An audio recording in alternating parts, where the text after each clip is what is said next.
Good afternoon, everybody. Gonna get underway shortly here. Was having a little technical difficulty on my end. Hopefully the storms here in Florida decide to hold off. Lost power once this afternoon already, so always fun.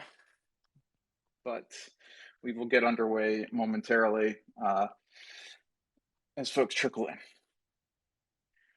So for those of you joining, thank you for tuning in on Spaces. We're going to concurrently do a stream of some visuals and also have an open chat on our Wook Discord, which if you haven't yet joined, you can type wook.gg into your browser, and that should bring you to the Discord invite. I'm just getting that started now. I'll do a brief intro, and then we'll start the content.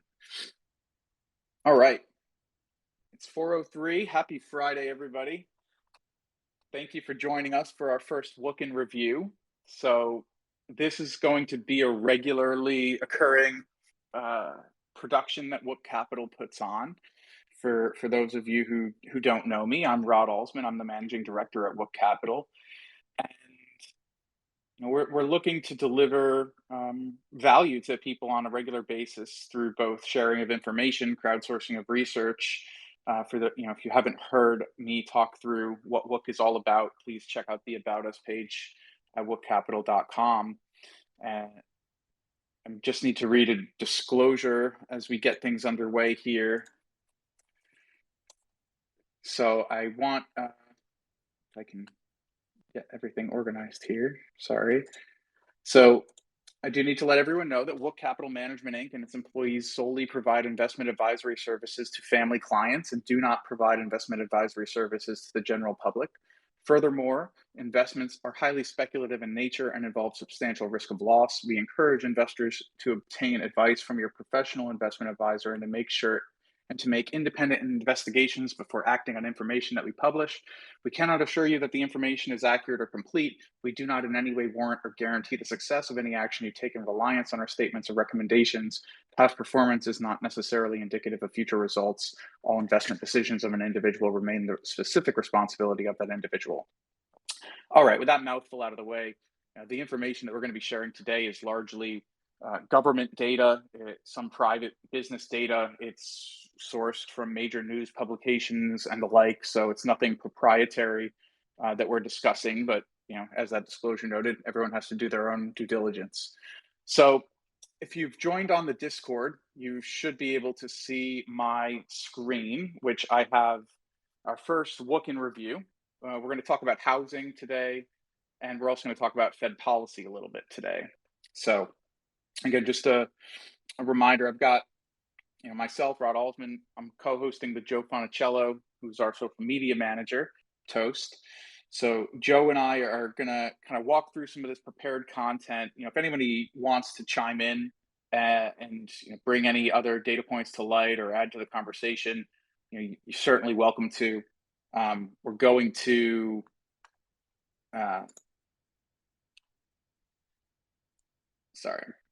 trying to multitask. So I'm speaking on Twitter Spaces, FYI. I'm not going to be speaking on Discord. So I am muted on Discord, but I have the video playing. So I don't know if there's a time lapse. Just FYI, a lot of people were pinging me that. I have the voice chat open. So in the voice chat within the Wook Discord, if you want to ask questions, comments, etc., and you don't feel like chiming in on Spaces audio, please feel free to do so, and we'll get to those. My intention today is to spend about up to an hour on the content we have prepared, and then up to an hour on Q&A. I don't think we'll run to 6 o'clock Eastern time today. For those of you who may have to skip out or can't commit to that, just FYI, we are recording this. It will be available on Twitter for 30 days. It will also be available on our YouTube channel after that. So, okay, I think I've gotten all the introductions and all that out of the way. Really, it's a pretty crazy week in financial markets. I think we picked a good one to kick things off. So we had the Fed, obviously, the Federal Open Market Committee meet on Wednesday and Tuesday and Wednesday, and we heard at 2 o'clock the Fed's, or we saw the Fed statement at 2 o'clock, and then at 2:30 on Wednesday we saw Chair Powell speak at his presser, and it's been mostly down since then in terms of financial markets. But let's talk about what's going on. What does some of it mean? What are the implications? So, all right, you've got this GIF here of the Fed money printer running in reverse, which is somewhat apt for this quantitative tightening that is getting underway. But we're going to talk more about rates today than the Fed balance sheet. So the Fed decided to raise the Fed funds rate, which is, think of the Fed funds rate as the primary benchmark rate for domestic lending. A lot of loans are directly or indirectly going to be driven off of whatever the Fed funds rate is pegged at. So, as we get into the housing conversation, we'll see quite clearly what the implications of the Fed's change in policy has been. And just to share a little personal story, it was about 15 years ago that I was a senior in high school, and I had the opportunity as a big time economics nerd. I was taking AP economics classes, and I had the opportunity to participate in what was called the Federal Reserve Challenge. So it was me and a team of three other classmates who got to take the train in. I'm from Long Island. We got to take the train into New York City and put together a presentation for the New York Federal Reserve Bank on what we thought the policy recommendation should be. And this is early 2007, so this is spring 2007. If you know your history, you know things started to go downhill shortly thereafter. But we put together our research, looked at all the economic data points. We concluded that our recommendation to the Fed was that they should keep rates steady in April 2007. I have a funny image I'm going to share if I can locate it, that I had pulled up and shared with Joe last night. Yeah, basically a lovely screenshot of me from then. This is an old Facebook post. You can see 2007, me and my friend Mr. Lombardi here. And he was wearing a name tag that actually said, Bear Stearns. I forget which name tag I had on at the time, but it's kind of funny because Mike became unemployed shortly thereafter as Bear Stearns busted within a year of this presentation. But been a big time nerd when it comes to economics for a long time. Can't really make that stuff up, but hopefully, some of this discussion is informative and for people across the education spectrum, whether you're a novice, intermediate, or expert when it comes to this stuff. So, okay, fun reminiscing behind us. What happened on Wednesday? What was new information, right? Because markets typically react to marginally new information. If it's already known, it's not new, and if it's what was already expected, then there shouldn't be a reaction. But what happened on Wednesday was the Fed released what's called its summary of economic projections. So it's SEP. So these SEPs are, and I do have them up. These SEPs are the board of governors. The Fed has a bunch of regional branches. Some members are voting members of the committee, some are not. But the board of governors basically puts together what its economic expectations are. And as I was kind of alluding to with my 2007 comments, things change rapidly in financial markets. Things have changed rapidly coming out of this pandemic, right? If we go back a year, September of 2021, and think about where policy expectations were at that point in time, it's a stark contrast with where we sit today, and even from just 6 months ago, it's also a stark contrast. So on the screen for those of you in the Discord, I have page 2 of the SEPs up. If you don't have it, you can follow along with the link, or just go to the federalreserve.gov site and pull up the projection tables. But we're looking at page 2, and there were several changes, right? There were some significant changes from June. Now, the market had priced in some of these changes. However, the changes were more than the market had expected. So what are some of the changes I'm thinking of? I'm thinking of the Fed funds rate. that that default kind of borrow rate that drives a lot of the other costs of borrowing for whether it's home loan, auto loan, your savings deposit account rate, et cetera. In June, by the end of 2023, the FOMC had projected about a 3.8% median through their projections. And you can see on the right-hand side is the range. But this latest meeting was a pretty significant bump upwards, and it was higher than what the market had been expecting. So that higher Fed funds rate for longer, right? You've probably heard people in the news media discussing a pivot, the idea that when will the Fed stop hiking the Fed funds rate and or cut the Fed funds rate. That was nowhere to be seen in the SEPs. Looking at what's called the dot plot, this is basically the individual respondents' answers to where they see the Fed funds rate at the end of each year. So page 4 of the SEPs, you can see the dot plot, and there's some consistency in the Fed Open Market Committee that by the end of 2023, you would see rates really in this bandwidth between 4.25% and 5% window for the Fed funds rate, which was certainly higher than markets were expecting. It's a higher terminal rate and it's a higher for longer. Now, when you look at 2024, you can see that the dot plot is all over the place. And I think it's safe to say we're experiencing a recovery from a once-in-a-century global pandemic. It's not something any of us have lived through before. And it's not something that there's much historical precedent for how to think about the economy. There's obviously quite a few moving parts in the economy, as we've all learned over the last couple of years, that make the world work and deliver food to our tables and so on. So there's a pretty high degree of agreement that the Fed needs to keep rates higher for longer than had been expected previously. But as we look outward, there's a lot of uncertainty in the outlook. And it's been that way for some time. And these are all snapshots in time, right? This summary of economic projections is based on the available data, and the data will change. And the Fed's told us that they'll be data dependent. And it's entirely possible that we don't even get to that 4.5% peak before the Fed decides it needs to change its trajectory because something is broken, whether it's in foreign exchange markets or if the housing market completely implodes.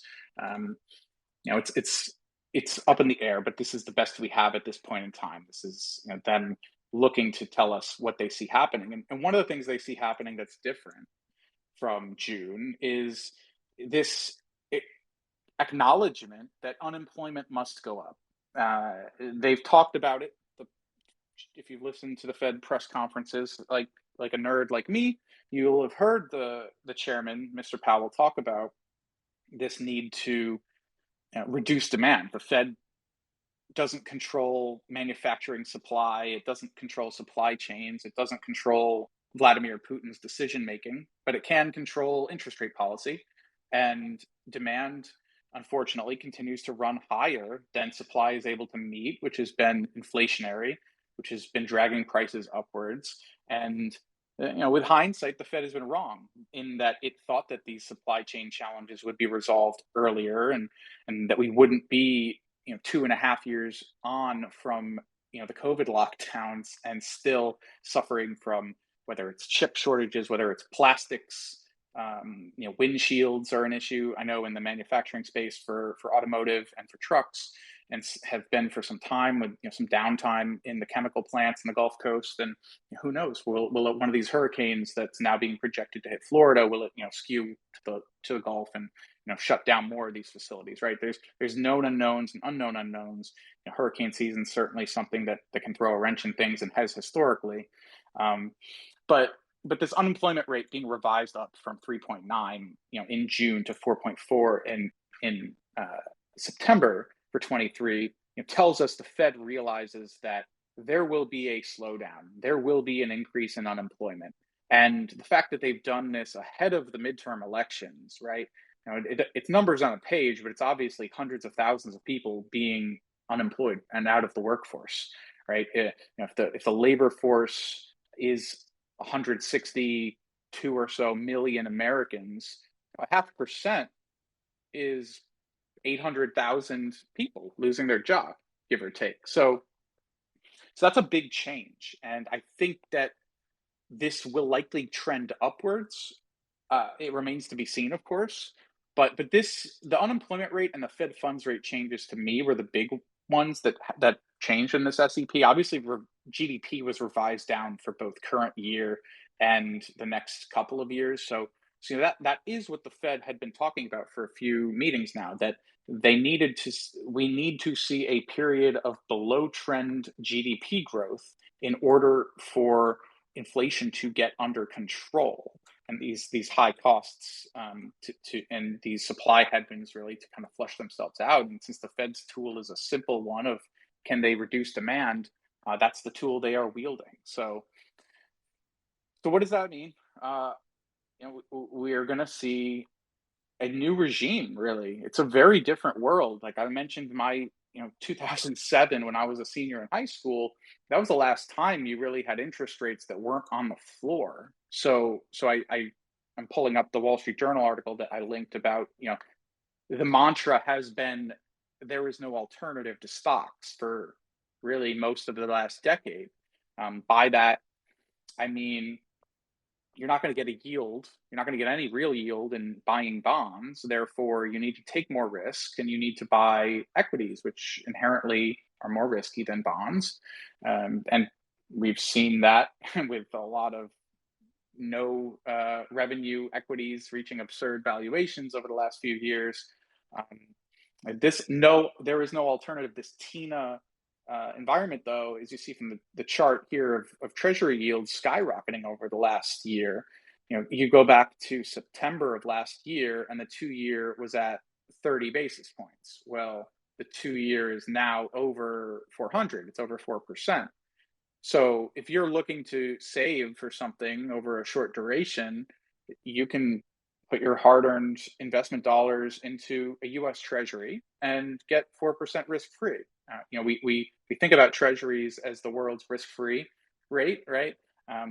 Obviously, it's possible that the United States, falls from grace, but as we've seen from the U.S. dollar over the last several months, for the time being at least, the USD is the big kid on the block, and it's certainly nice the United States has its own currency that is kind of the global de facto.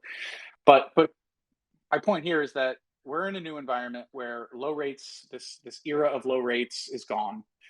And while we don't know when the Fed will turn around and cut, it could be sooner than what they're telling us. They're telling us they're not cutting overnight. So you need to get a return that's higher than the risk-free rate, or at least a risk-adjusted return. And what does that mean? That, well, if people might end up finding bonds more attractive, short-dated treasuries more attractive than equities, or at minimum, prices for equities need to come down to better align with this new reality. Longer dated cash flows have to get discounted at a higher rate, which means that SpaceX or Virgin Galactic, operating cash flow that the analysts projected in 2040 is worth less in today's dollars because of higher risk-free rate or a higher weighted average cost of capital for the company, or however you want to think about that. So rising rates are going to continue to be a headwind for equities. When we think about this trend toward tightening monetary policy, the Fed is projecting, and pretty much everyone is projecting, slower growth, right? The preceding 2 quarters have actually been negative. And we could talk a little bit about gross domestic product versus gross domestic income. And there's a lot of noise going on due to things like inventory levels and people being flush with cash, but not necessarily being able to spend it, and so on. But cash is a real option for investors, and if for portfolio managers worldwide. I think that you will get to a point where eventually it's better to put your money risk free at 4 or 5% than to take on some of these risks that I think the risk taking appetite got a little bit. We gorged ourselves on risk over 20 through to 21, and now we're going to have some indigestion from that. So from a Fed policy perspective, that's kind of what I wanted to cover. This CNBC article out today that I pulled up, I think it just kind of speaks to what I'm saying, that you have now 2-year treasuries at 4.266, a 15-year high. Again, I feel old. 2007 is 15 years ago, but you have these yield curve inversions going on, right? The longer dated treasury bill is the 10-year is at 3.8229, and the 2-year is above that. So you have these inversions where you're getting a higher yield, but the market doesn't really think that those super high yields, relatively speaking, are sustainable because it's kind of pricing in a recession. And we can argue over which is the right thing to look at. Do you look at the 2 and the 10? Do you look at the 3-month and the 10-year? It doesn't look good. Is kind of what I would say is these yield curve inversions are not a good thing. There's not much confidence that there's going to be a new paradigm of a high growth future. So we're in a tough environment now from what's going on with Fed policy and what you need to do or think about, at least in the short run, with your investment dollars. So some of the quotes in here, right? Duration risk may take a bite out of your savings over the next year. If you're looking at stock allocations, you may want to look more toward value and quality, right? Because of that example of higher discount rates make your growth stocks long dated cash flows worth less. And unfortunately, in this environment, many things are running at a close to 1 correlation anyway. So you're damned if you do, damned if you don't. Or at least it feels that way. Okay, so that's the Fed. Spent about 15 minutes on that. Again, if anybody has any questions or comments, you're welcome to come on up and request to speak or chime in the Wook chat. I'm going to kind of shift the conversation over to the housing market a little bit because that's the second topic we have. And then after I get done with that, Joe, feel free to lead me with some questions if people are still being shy. But okay, we saw a really bizarre housing market over the last few years, right? You had the world got shut down. People were able to work from home if they had white collar employment, and some of the housing patterns certainly shifted from dense metropolitan areas like New York City, San Francisco, to I can actually work in Boise, Idaho, or I can work in upstate New York instead, and I don't even ever go in the office, or it's once in a blue moon I need to go in the office. Obviously, we're getting toward normal, but from what the data I've continued to see is that for now at least, companies don't have as much bargaining power over their employees because of this continued mismatch. And kind of going back to the Fed, you heard Chair Powell both on Wednesday and in the preceding couple of meetings really refer to this imbalance that we have in labor markets, where there's historically high levels of job openings, and you just simply have an out of whack market where there's far more job openings than there are job seekers. We still have unemployment near 50-year lows, and that's not what the Fed really wants. The Fed wants the labor market to be more in balance, because otherwise the risk is that you get into a wage price spiral where workers can continue to demand and must demand higher wages to offset these increases in living costs. And it becomes kind of this nasty, vicious cycle where workers' wages go up, but then prices go up. So workers need to demand higher wages, and thus prices need to go up further. And that's something that is very important to the Fed, and they're working to nip in the bud. Inflation expectations are something that are largely under control for now, but that's a more coincident indicator, right? So people right now feel that future inflation is not out of control. It's in more normal levels from the survey data I've seen. However, that is a risk, and the Fed has obviously been adamant in its language of late that it needs to see asset prices come down a bit, and it needs to see some destruction of demand in both normalizing where supply and demand is in the labor market. The Fed can't create workers out of thin air, but it can reduce the quantity of workers demanded, if that makes sense. and we could talk about why are there the supply constraints, right? There's both early retirees because maybe their 401ks, their assets appreciated so much over the last couple of years that someone who might be in their 50s or 60s has decided to exit the labor market. They feel comfortable that they can live, a happy retirement, drawing down their saved assets. So a big swathe of workers left the labor market and did not return due to early retirement. You also have a big swathe of workers that never really that fell off from trend preceding some of the Trump administration's immigration policy um, crackdowns, if you will, coupled with COVID. And the current Biden administration hasn't seemingly done as much as they could on that front to help enable supply of labor. So you've got early retirees, you've got missing immigrants who want to work but aren't able to come to this country, whether due to closed borders during COVID or due to limited green card issuances, whatever the reason may be, they're not here and they're not able to work. So we've got that happening in the kind of labor market. All right, and then let me not go down too much of a rabbit hole. Stay focused on housing. So what's going on with housing? We talked about interest rates. The mortgage rates are very relevant for a home buyer.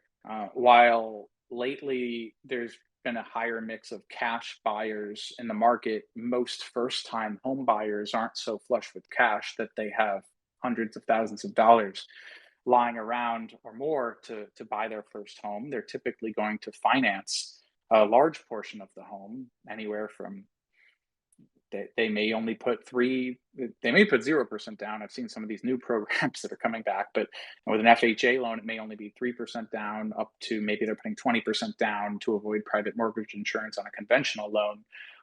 But regardless, the cost of that loan has skyrocketed over the last year, really. Looking at this chart of the 30-year fixed rate mortgage, you had rates around 3% a year ago, and they're over 6% now. They've more than doubled. So, 3%, what's that? Maybe it doesn't sound like so much, but in the real kind of economic impact of that, I have a few graphics here, kind of showing in different markets what does that impact look like, and it's pretty significant. So, for example, this is from Bloomberg's Odd Lots team had kind of put this together, and it's a few different municipalities, but kind of showing over since 2010, 2009, what the marginal home buyer, so somebody buying a median priced home with a 20% down payment and the current average 30-year mortgage rate, what their monthly payment would be. And you see Austin, Texas, it went from $1,200 in 2020 to over $3,000, and there's no world in Austin, Texas, where wages have risen commensurate with that. You look at Boise, I cited that as an example, and that one is taken off. Going back to 2012, you're at under $500 a month for your mortgage, and now you're at $2,500 a month. It doesn't look any better if you look at Miami.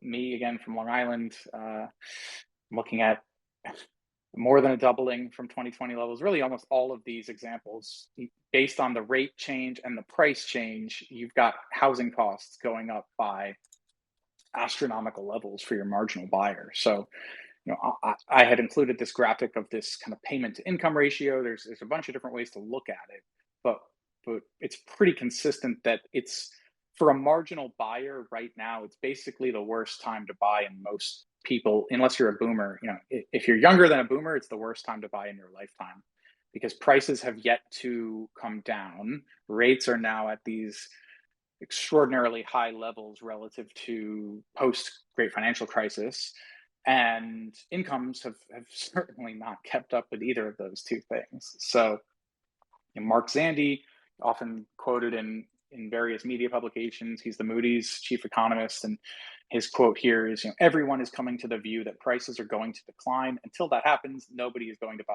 Obviously, absolutisms aren't often true. There are buyers. However, there's been a big decline, and I think that will continue. You see this graphic I have from the Wall Street Journal article about existing home sales. falling. They're now at their lowest level, other than kind of the COVID trough levels in many years. So existing home sales are down. You've got new home sales also dropping. Um, you got loan originations, for example, just to kind of give a sense of the decline. So Mortgage Bankers Association noting that you had loan originations at 4.4 trillion last year, and they're expected to be just over half that this year. That's a lot of mortgage loan officers, servicers that are going to be out of work. Either they've already been laid off or they're going to be, whether they work at Wells Fargo, Chase, Bank of America, or any smaller bank or mortgage lender nationwide. And of course, housing is local, but these interest rate impacts are national, and there will be variances. But as you saw from kind of the graphic I showed, whether it was Texas, New York, Florida, the housing inaffordability is pretty much nationwide. And with all of that, sentiment plummeting. So National Association of Home Builders, you've got sentiment at 2014 levels, if we exclude, again, the brief COVID low. Their chief economist noting the housing recession shows no signs of abating as builders continue to grapple with elevated construction costs and an aggressive monetary policy from the Federal Reserve. So you've got poor sentiment from the builders, bad time for buyers, affordability at lowest levels in 15 plus years. And real wages have actually declined because inflation has continued to eat away for wage earners across the income spectrum. So it's a really difficult time for a marginal home buyer. And we are in this weird situation where you've got people who luckily may have gotten into a house last year or 2 years ago during the pandemic at 2 point whatever, 3 point interest rates. Now they have those 30-year fixed rate mortgages.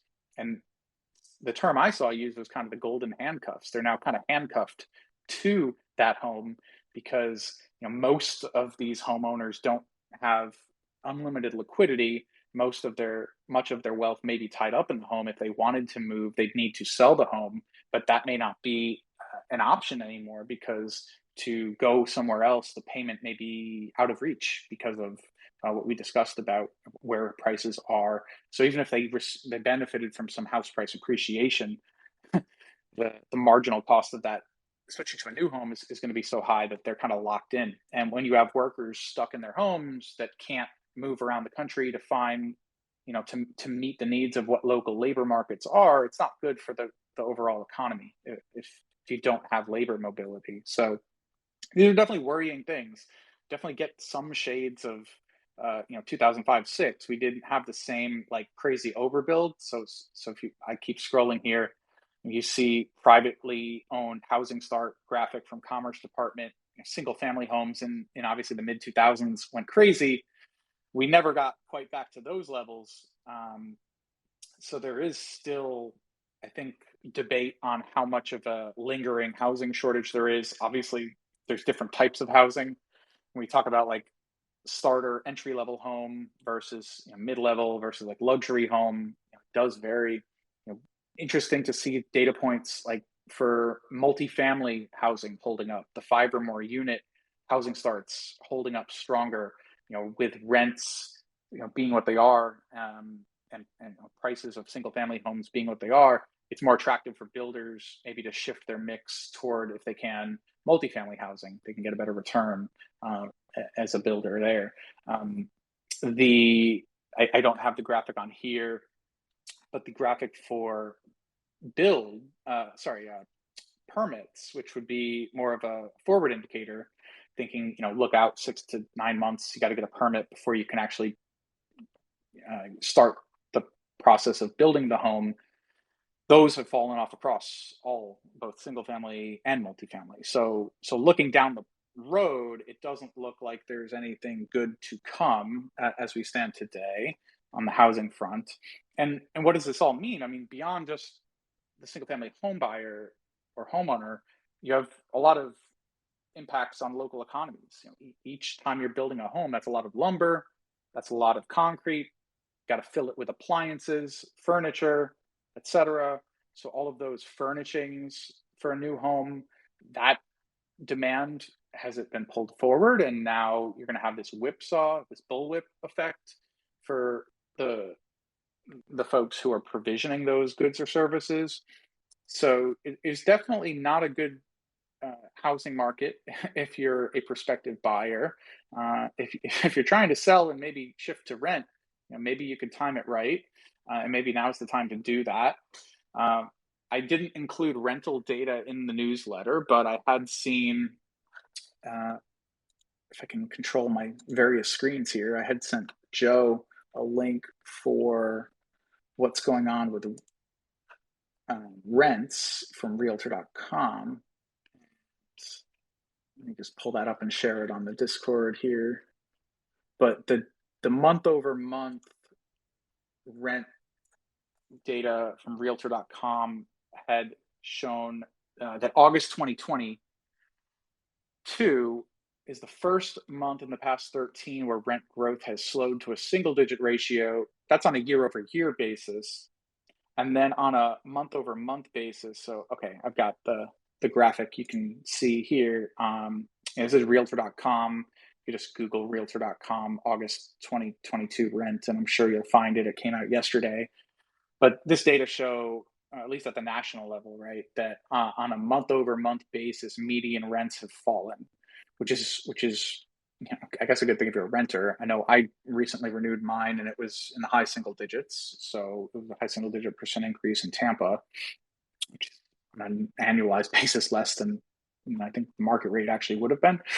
But you're definitely seeing that dissipation, right? The year over year rate of change has been declining for some time. Now that the month over month has inflected negatively, really the only way to justify housing prices at these levels would have been if rents continued skyrocketing. But with rents rolling over, I think it's safe to say that there's more pain ahead on the housing market front. So just covered a lot of information. I've got a few different articles open, and if people want to share any other comments with regard to the housing market or with regard to what the Fed is doing and has done, we certainly welcome that. I think we're 40 minutes in, and I'll kind of stop my prepared remarks and discussion at that point, Joe. I had one thought I wanted to throw out. Yeah. So now that we know people really aren't interested in buying houses as much as they were several months ago, and more people are going to be turning to rent, but rental prices have seemed to fallen year over year, according to this Realtor.com graphic. Do you think we'll see prices of rent rise again because there's going to be more demand for rent as people renew their leases instead of like finding a home? Yeah, it definitely depends on the market. Like and I'm not a housing expert. I know I see at least one house, and I did not think he was going to join. It's Mr. Value Investing. If you wanted to chime in, I don't know if you have the Twitter Spaces app. I see you in the Discord, but if you wanted to chime in, I know you have some investment properties in different markets, and maybe you could talk about like what you're seeing. But I guess to answer your question, Joe, rents are rolling over, at least in this data. It's very early. You would think that rents will stay. Like I don't think you're going to see some massive rent deflation. Like even if housing prices fall out of the stratosphere, I don't think rents are going to start to see post big year over year declines anytime soon. You're still showing positives year over year. Month over month is barely down. And then like just from how that works for like the Fed's thinking and from an inflation standpoint, like it takes time for all of these things to flow into CPI, owner equivalent rent and explicit rents. And those I think are going to build from some of the analysis I've seen. Really, I've seen it range that those are going to keep providing an upward pressure to inflation numbers through first quarter 23. I've seen some people note they think it'll start to fall off in the fourth quarter from an inflation standpoint. Um, but those like these price levels of rent that you see kind of got baked in over 21 and 22, those have not all flowed through to what's in the CPI data yet. So where you may get deflationary CPI readings from energy and maybe from some goods on the services side, on the rent side, OER side, I've seen pretty consistent messaging that that's going to kind of remain an inflation driver, at least for the next several months. But I certainly would welcome if anyone has any contrary opinions or data points to share. By all means, please feel free to chime in.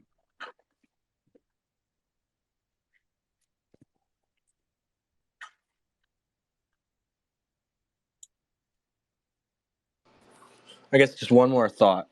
We see the Fed still advising high interest rates following through the next year, and there is a presidential election cycle coming up in 2024. Still time, obviously, plenty of time, but I'm just curious what the likelihood of a pivot would be to garner more support, because it's kind of a tough time to be running for re-election with your citizens not being able to afford a house anymore.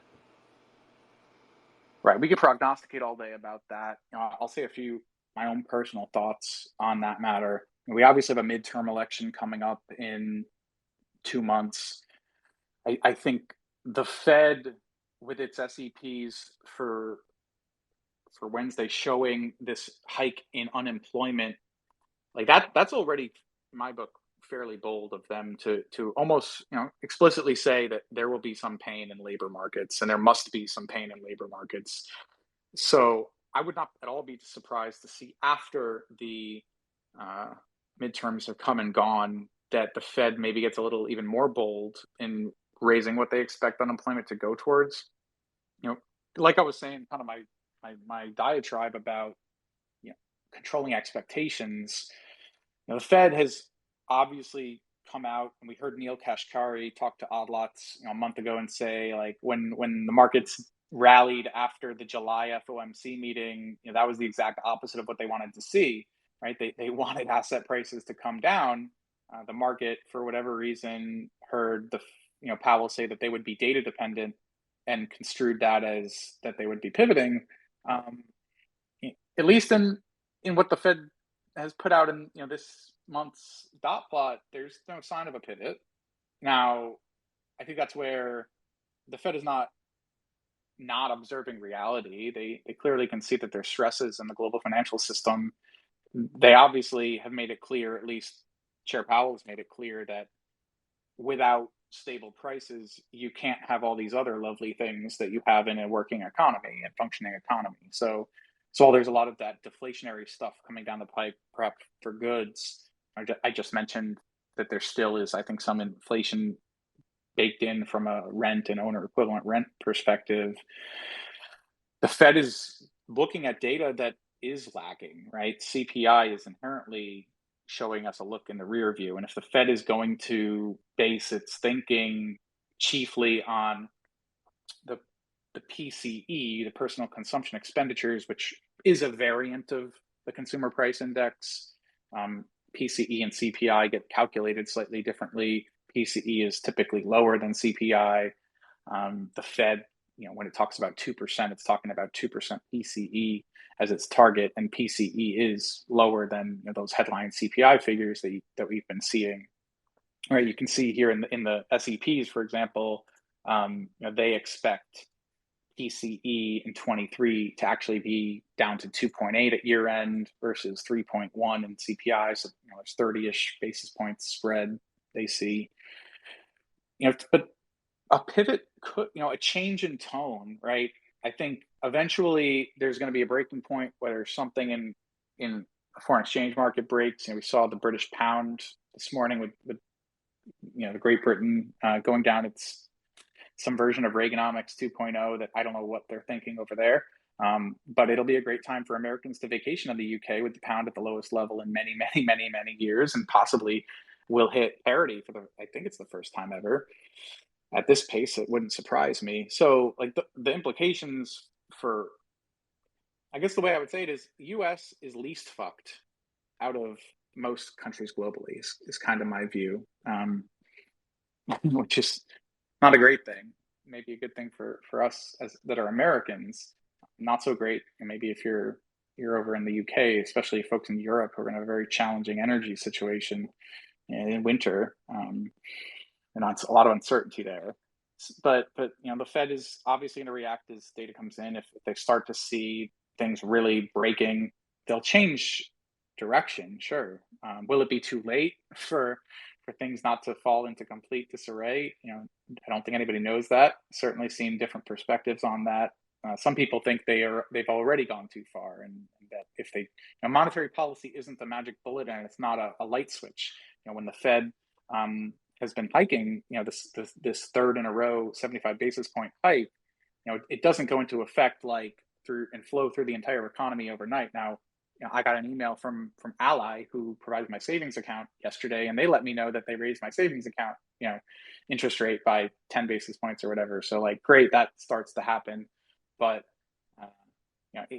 it's a very broad weapon that they are wielding, this Fed funds rate, policy tool, and they are trying to reduce demand by raising it, and we don't know when that gets too tight. We won't know until it's happened, and at that point the Fed will change and its direction, and just like we saw in 2008, and things change very rapidly. If we have a crisis, the Fed will certainly shift back toward crisis maneuvers. We'll probably see a shift from QT back toward quantitative easing, perhaps. But obviously, in this new high inflation regime, they're trying to get inflation under control so they can at least have more optionality when shit hits the fan. But Alpha Hound, let me bring you up, my friend, and feel free to disagree or add to what I was saying.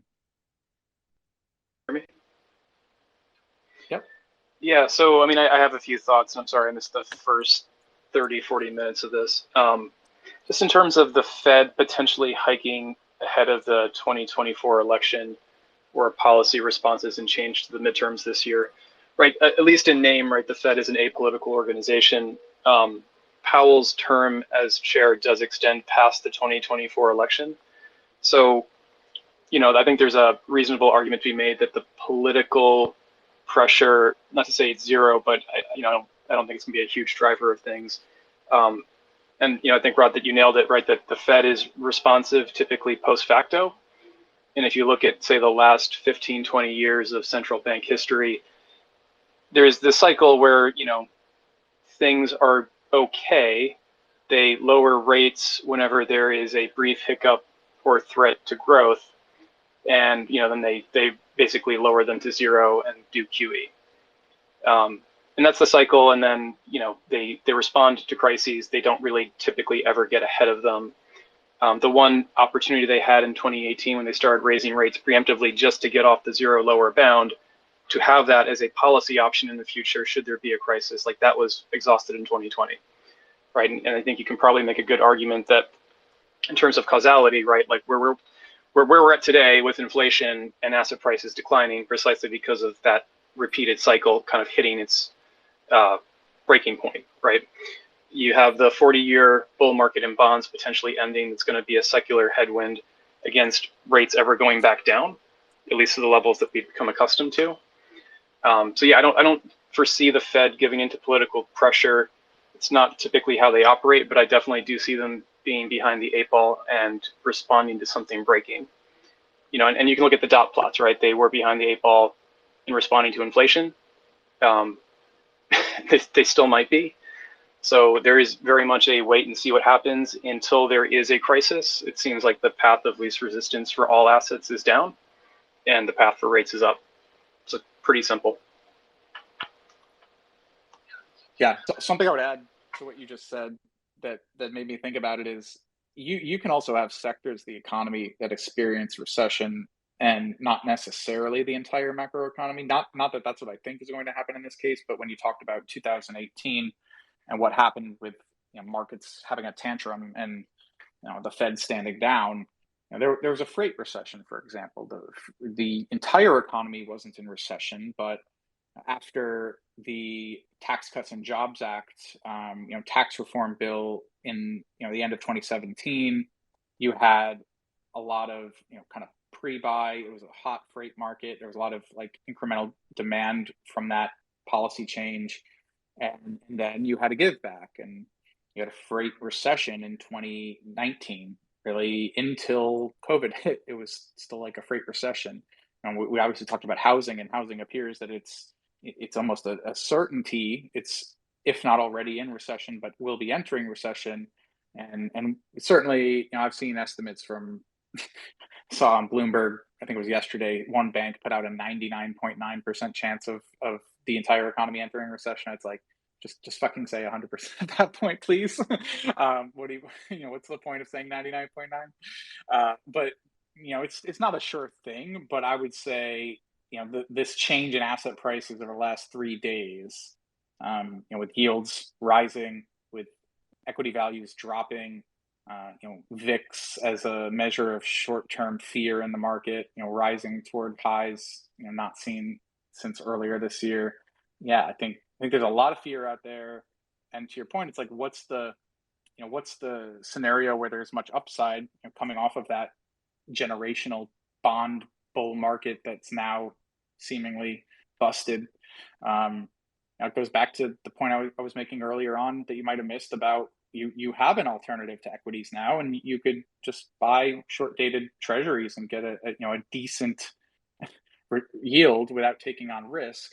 And equities need to give you a better risk-adjusted return, in your view, to buy equities, which means prices probably need to keep coming down. And when you consider that prices are still at the index level, above pre-COVID, and that gets us all into the whole conversation of like, price to earnings. Well, the earnings from the pandemic era appear to be, for many companies, like a one-time thing. Especially when you think about like retail-centric and consumer-centric companies, where you had a once-in-a-lifetime type of scenario of this pandemic. Hopefully, it's once in our lifetime of this pandemic, where things got shut down and the government just threw money at people from a stimulus perspective, from the fiscal side, and the Fed did quantitative easing infinity. We're going to buy everything we can to make sure things don't break and we go into a depression.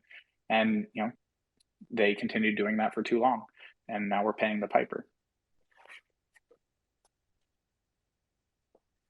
And I would say it's hard to, we can all be Monday morning quarterbacks. I've followed the Fed during most of the pandemic. I was at Ryder, and my job was corporate strategy, competitive intelligence, and staying abreast of fiscal and monetary policy was a primary job of mine. And when you're dealing with something that's happened once in a century, and you have disparate responses globally, you don't know what this disease is going to evolve into. I think it was logical that the Fed would err on the side of lower for longer. And unfortunately, their hopes that supply chains would unsnarl have not come to as much fruition as desired. And now they're realizing that they're going to have to destroy demand in order to get things back into balance. And the likely outcome is that recession, which will likely spread beyond just the housing sector.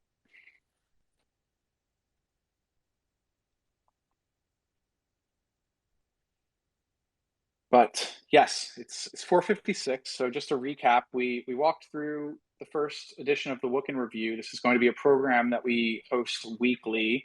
Our two topics were discussing the Federal Reserve actions this week and some of the implications, as well as the housing market. We're going to try to keep the conversations in future weeks relevant to whatever the major news that's impacting markets in that week are. Our hope would be that it won't be the Fed ad nauseum. It's entirely possible we do have to talk about the macroeconomy more than we might like, but I do anticipate we'll talk about electric vehicles in the near term on the back of the Inflation Reduction Act and some of the other implications of nearshoring and reshoring some manufacturing in that space as a byproduct. But for today, again, The floor is open. We've concluded our prepared remarks. If anyone has any questions, wants to chime in, anything, whether you do it through the Twitter Spaces or if you type a question in the Wook Discord, certainly welcome that. But it's Q&A time. If we don't get any Q&A, we'll wrap a little sooner than anticipated. But yeah, don't be shy.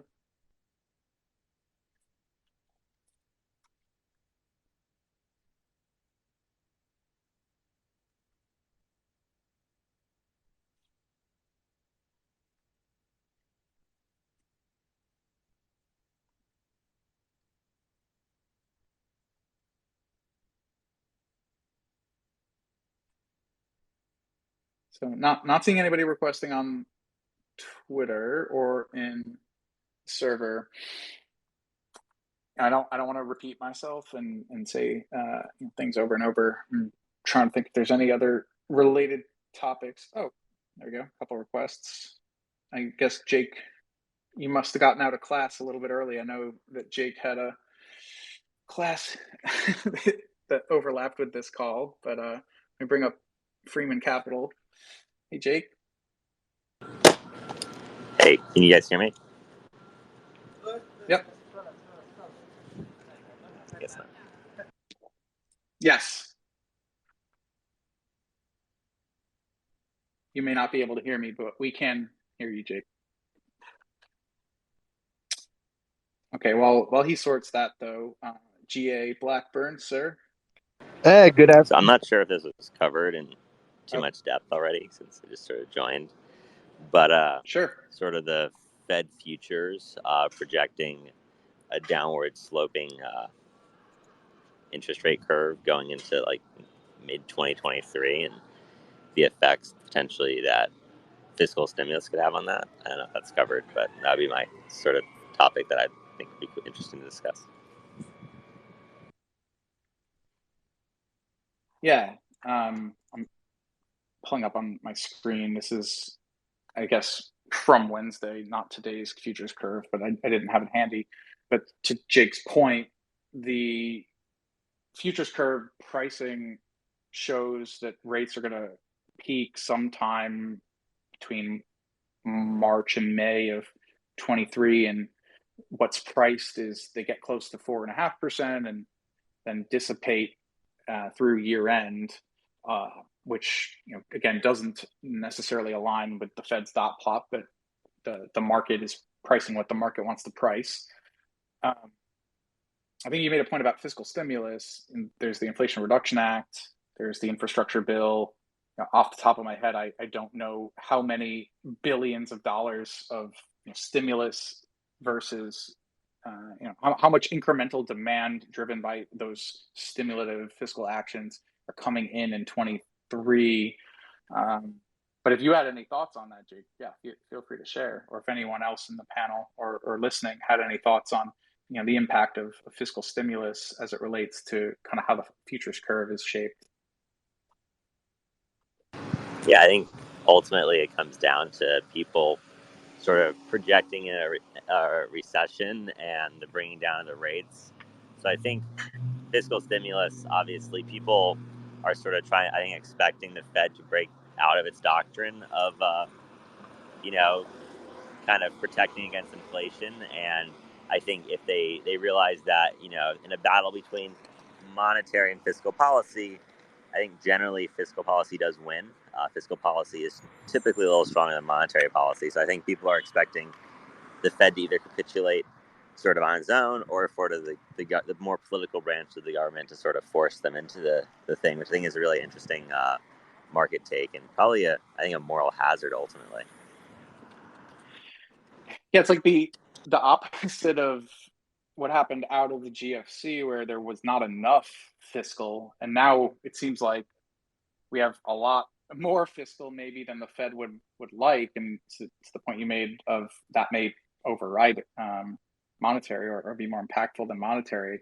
Yeah, I mean, there's a lot of money that's going to flow through from this infrastructure bill and from this Inflation Reduction Act, and I doubt that we're going to see politically the Democrats pass more spending legislation Obviously they passed both of those under reconciliation, and unless I'm mistaken, there aren't any more opportunities to do that this year. And with the midterm, it's uncertain if they'll retain that optionality and retain a 50+1 in the Senate.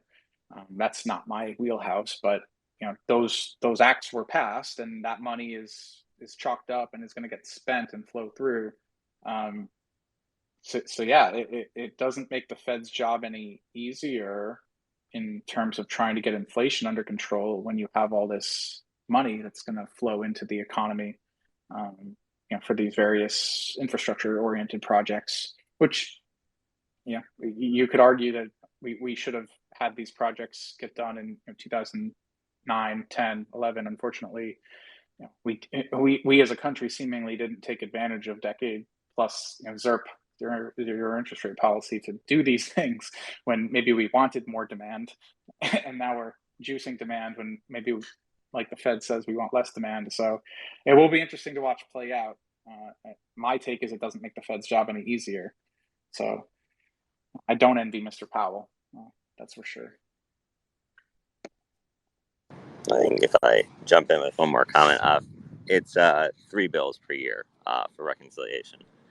And also you have to remember there's a bit of a period, I think, beginning of next year where I think, because it's not on a per session basis, I think at the beginning of next year there's like a few days they'll have to pass something. So if they want to pass something over New Year's, I think they have a chance. The question will really be, do they want to try and force one through? And, even if they do not do too hot in sort of midterms and stuff, there's always, the executive branch has some optionality there too to sort of provide stimulus to themselves. Obviously not to the same extent Congress can, but there's that as well. So it'll be interesting to see how that all affects. And I think the futures are, a lot more rational.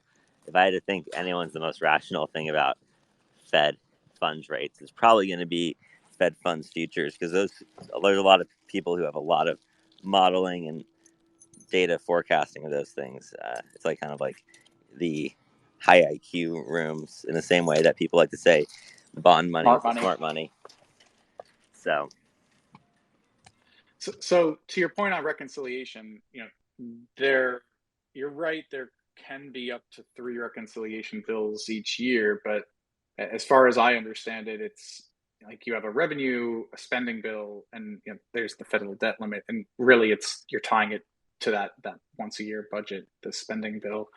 So I don't know if during the period before they seat the next Congress, can they pass another spending reconciliation bill? Again, I haven't followed it closely, so you may know better than me.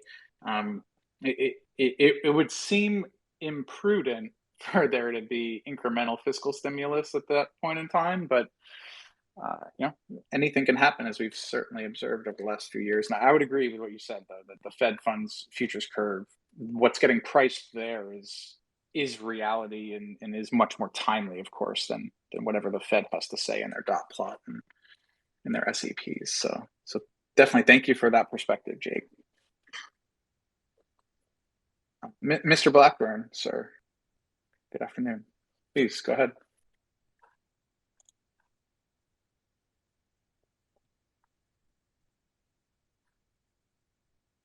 You're on mute.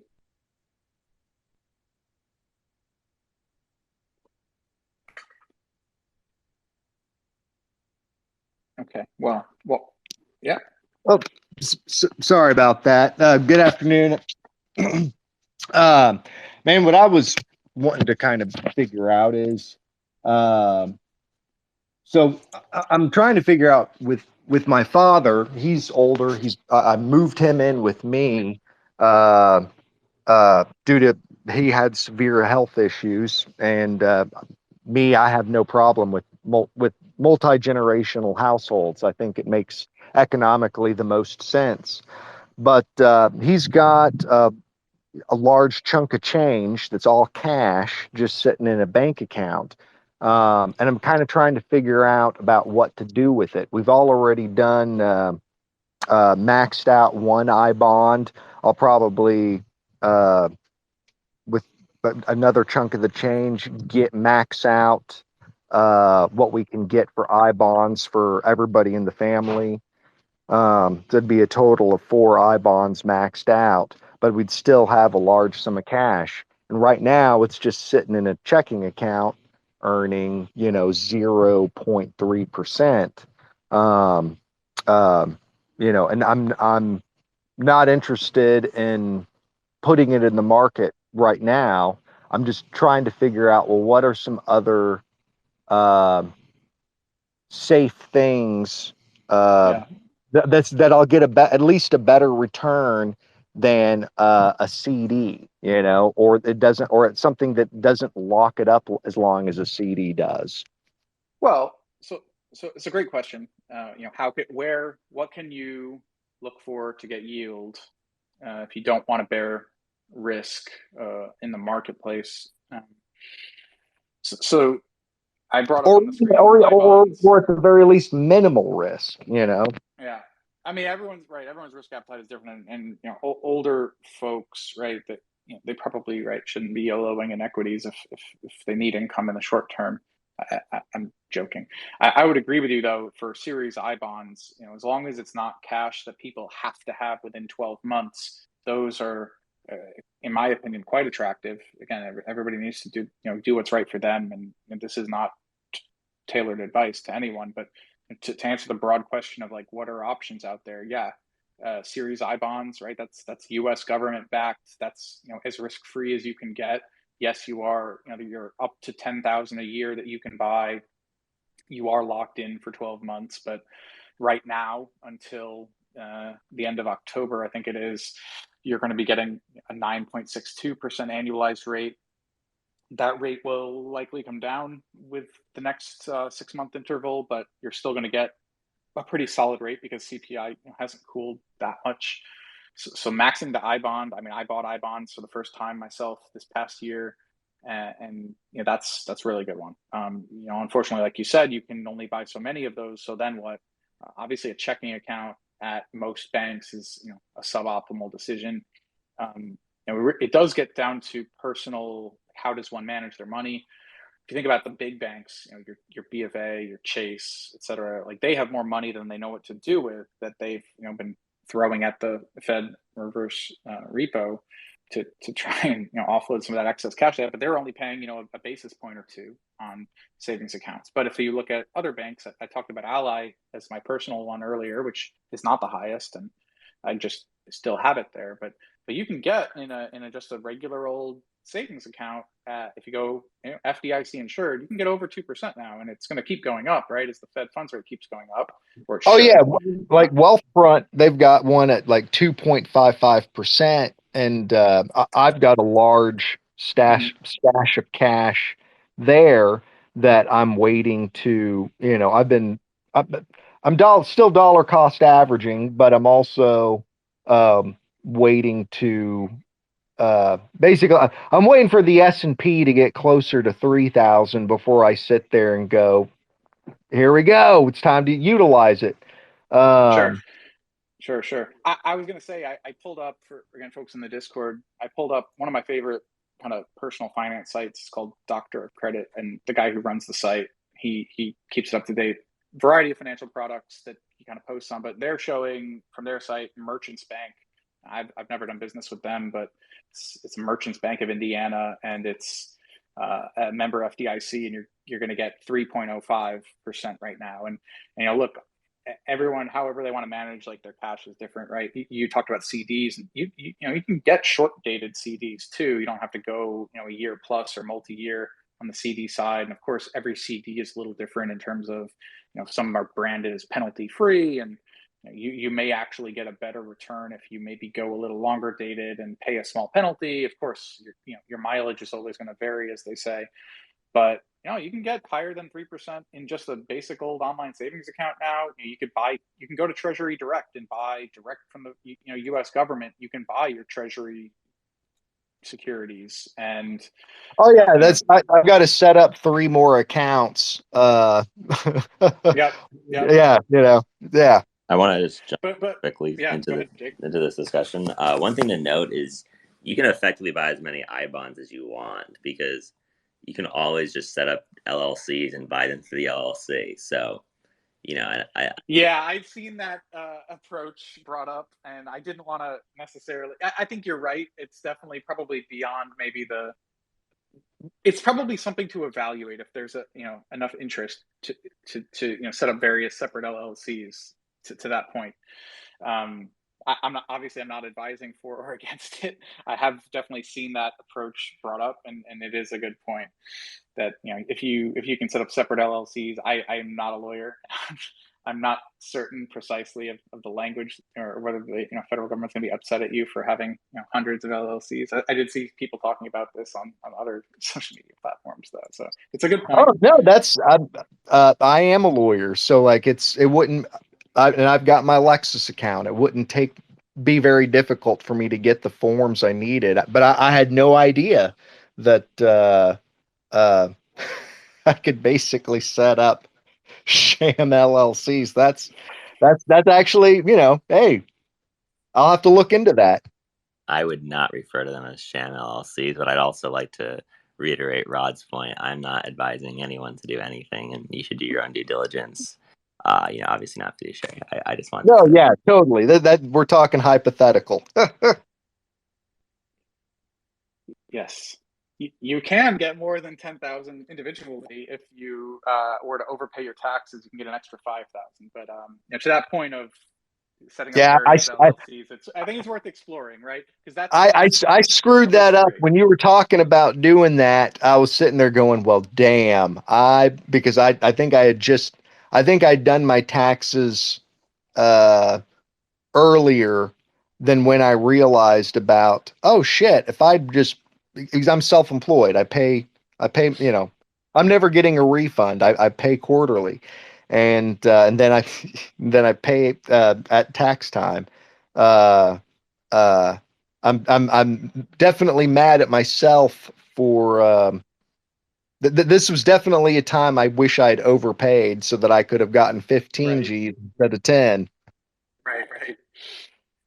Something that what Jake was saying just made me think too is I know, and this is a little tangential, but this idea, if you're an investor in a company, you may want to also ask, what is your company that you're invested in doing with their cash? Because a lot of these companies may be run by, maybe it's a younger CFO who hasn't been in a non-zero interest rate policy era, but with cash rates getting to be what they are, if you're in the companies you're invested in are just letting it sit in a like you said, a savings account or checking account, it's quite a real opportunity cost now if you have risk-free 4% that you can get on that money, and which adds up. Obviously, we're talking about millions of dollars in cash balances or more, depending on the company. So I would think for smaller companies this might be true, but maybe it's worth if you're an investor in a company, kind of saying, hey, what are you guys doing with your cash and cash equivalents nowadays?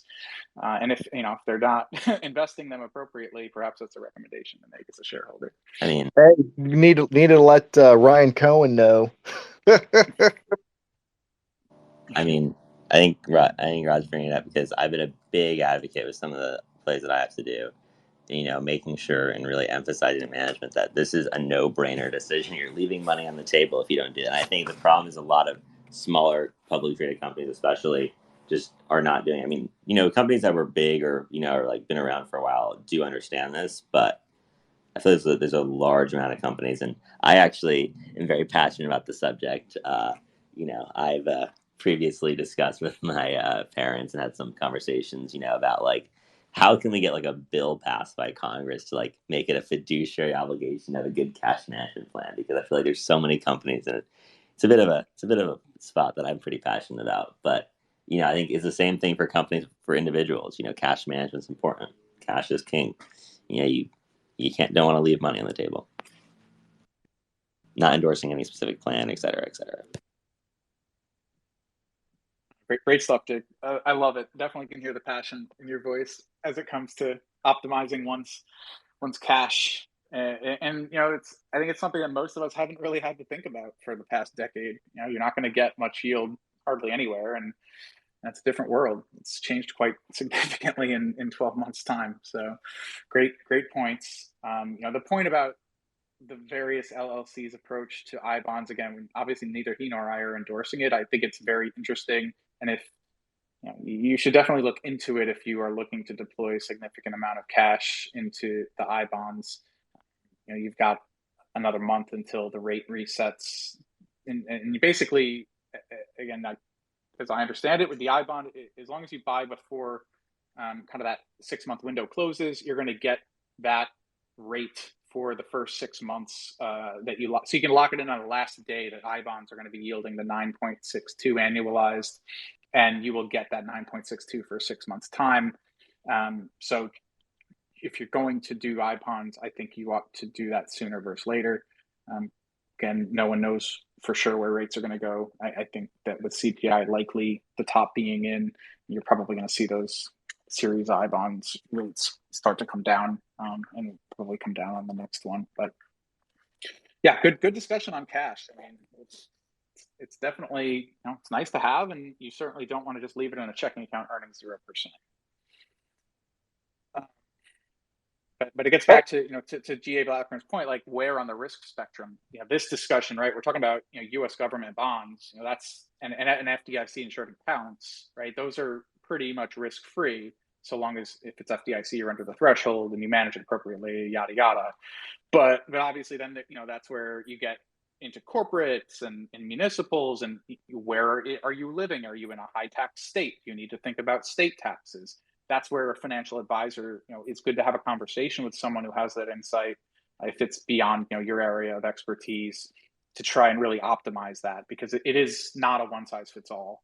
It's always a tailored discussion to one's own needs. And if you're buying all those I bonds, you also need to understand, right, you're going to be locked in for 12 months. So make sure you don't put every penny you have in, however many LLCs worth of I bonds that you buy, and then, oh shoot, something happened, I needed that cash, and now maybe you're tapping a higher interest rate, cost to borrow, whatever.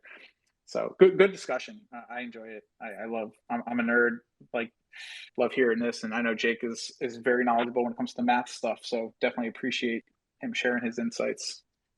No, and I greatly appreciate it. I mean, fortunately, I live in a state where all we have is an insanely high sales tax rate. I live in Tennessee, so where there's no income tax, property taxes are low. We just have we have a 10% sales tax. Uh, uh, so like I don't spend much money other than being a degenerate gambler. But it's trying to figure out, and that's what I've been doing for the last several months, is just sitting there trying to figure out, like, holy hell, we've got a whole hell of a lot of cash. um and over the last year, God, my well, I guess over the last 6 months, 8 months, my portfolio is just, one of my portfolios is probably down 70%. And I'm still averaging in, but for my other accounts, I want to utilize the cash, just not right now. But I also hate seeing, the fact that, with the cat, I mean, due to inflation, holy hell, it's down quite a lot. Look, I think Rod would probably somewhat echo the sentiment, as Rod probably already knows as well.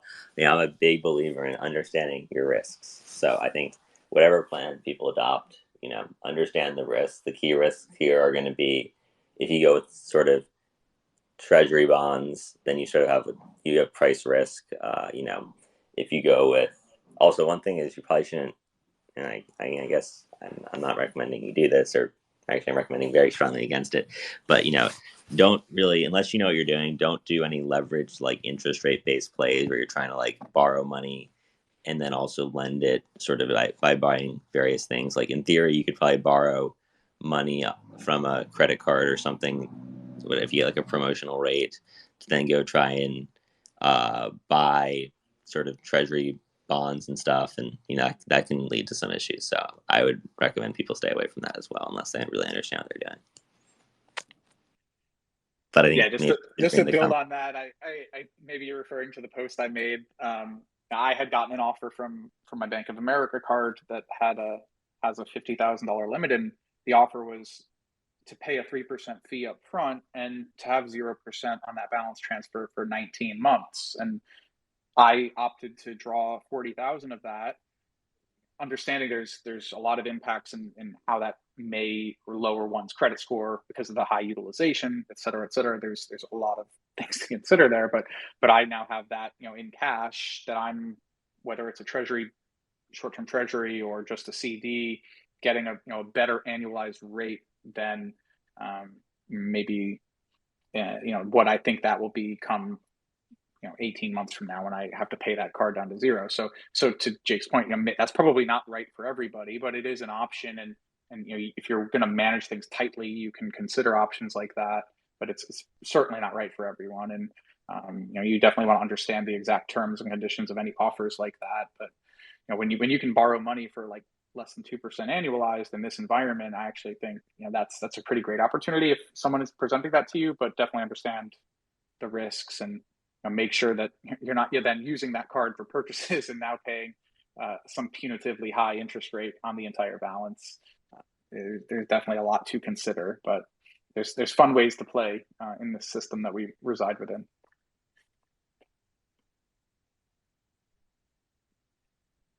Fun. Cash. Jake, go ahead. I was saying maybe we want to get back, if you want to get back to sort of current events and stuff. Yeah. So I'm going to bring up section 4 wrestling. Bring you on up. Happy to take your question. And I've got another one in the Discord queue that we'll get to after. But section 4, please go ahead.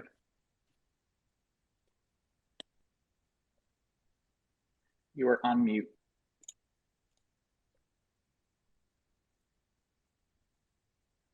Okay. While we wait for them to unmute, Papa Jr. noted or had a question about any other thoughts on how the UK effed up today. There was I thought the Wall Street Journal article on it was pretty solid, and I'm going to try and, here it is. I think it was the Streetwise article. I'm forgetting the writer's name now, but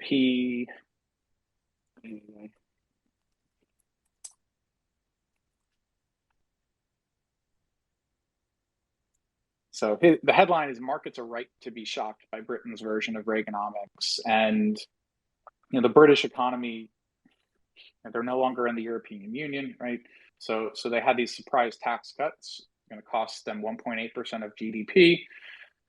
It makes he leads off saying Reaganomics, voodoo economics, trickle down theory, whatever you call it, right? And basically, this idea that somehow that cutting taxes will lead to net growth, and the thinking that there's some sort of, whether there's waste in the system or inefficiencies, and that businesses will yield more return than the cost of this tax cut. It's questionable, I think, but it doesn't seem like a great idea to me. I mean, the United Kingdom has a lot more debt now. The article talks about they have debt and the current account deficit above 100% of GDP, which it's going to trend in the wrong direction now, net of what they did today. Whereas when in the 80s, Thatcherism and Reaganomics had transpired, the two countries, US and UK, were running current account surpluses, and UK had a debt of 40% of GDP. So a lot less wiggle room in terms of their balance sheet. Obviously, the UK is dealing with this, just like most of Europe, this energy crisis. And maybe it sounds great. Maybe you win political points doing this tax cut, but your government now is in a more precarious situation, and the pound fell to multi-year lows against the dollar after this. And I think I made a comment on Twitter that I can't wait to go to the UK next year and be at parity, because it's going to be really cheap for US dollar spenders to visit the UK, because it would seem like it will trend in this direction further. And today is probably not the last day of it. I think it was a bad decision, right? But we have this weird, UK just appointed this new prime minister, so I guess Miss Truss, this is her blaze of glory. Didn't seem like a great decision to me.